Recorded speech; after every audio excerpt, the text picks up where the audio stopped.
இங்கே இந்த பையனோட ஃப்ரெண்டு பேச்சு போட்டியில் ஃபஸ்ட் ப்ரைஸ் வாங்கி அவனுக்கு பேக் கொடுத்துருக்காங்க. 2 பேரும் அதை கிண்டல் பண்ணிட்டு வீட்டுக்கு போகிறானுங்க. இந்த பையன் வீட்டுக்கு போய் அவங்க அம்மாட்ட சொல்கிறான், ஃப்ரெண்டு இந்த மாதிரி பேக் ப்ரைஸ் ஜெயிச்சிருக்கான்னு சொல்லி. அவன் திறமையான பையன், நீ எதுக்குமே வேஸ்ட்டுறான்னு சொல்லி திட்டிகிட்டு இருக்காங்க.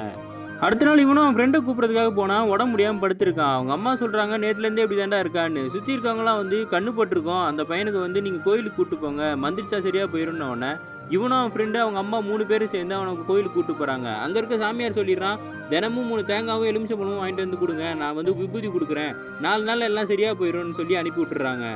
ஃப்ரெண்டோட அம்மாவும் இந்த பையன்கிட்ட தான் தினமும் காசு கொடுத்து தேங்காய் வாங்கி கொடுத்து விபூதி வாங்கிட்டு வர சொல்லுவாங்க. இவன் அங்கே போய் பார்த்தா அந்த பூசாரி ஸ்கேம் பண்ணுறான்னு இவங்களுக்கு தெரியுது. இதனால அவர் என்ன பண்ணுறான்னா, அந்த பக்கமாக போகிற ஒரு பாய் கிட்ட ஃப்ரீயாகவே விபூதியை வாங்கிட்டு போய் தினமும் அவங்க அம்மா கிட்ட கொடுக்க ஆரம்பிச்சிடுறான்.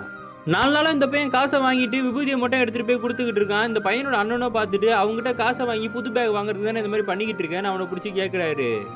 ஏன்னா 4 நாள் ஆகி இந்த பையனுக்கு இன்னும் உடம்பு சரியாகவே இல்லையே, அந்த பூசாரி கொடுத்த விபூதி வேலை செய்யலன்னு சொல்லி அவங்க அம்மா டென்ஷன் ஆயிடுறாங்க. ஸ்ட்ரைட்டாக அந்த பூசாரிக்கிட்டே போய் பார்த்து இந்த மாதிரி ஆயிடுச்சுன்னு சொன்னால் அவர் சொல்கிறாரு, என்கிட்ட யாருமே வரலையே, யாருக்கிட்டையும் நான் விபூதியும் கொடுத்து இல்லைன்னு சொல்லும் போது இவங்க டென்ஷன் ஆயிடுறாங்க. அப்போ அவர் சொல்கிறாரு, அவனே முஸ்லீம் பையன், அவனை நம்பி அனுப்பியான்னு உடனே அவனை திட்டுறதுக்காக இவங்களும் வீட்டுக்கு கிளம்பி போகிறாங்க.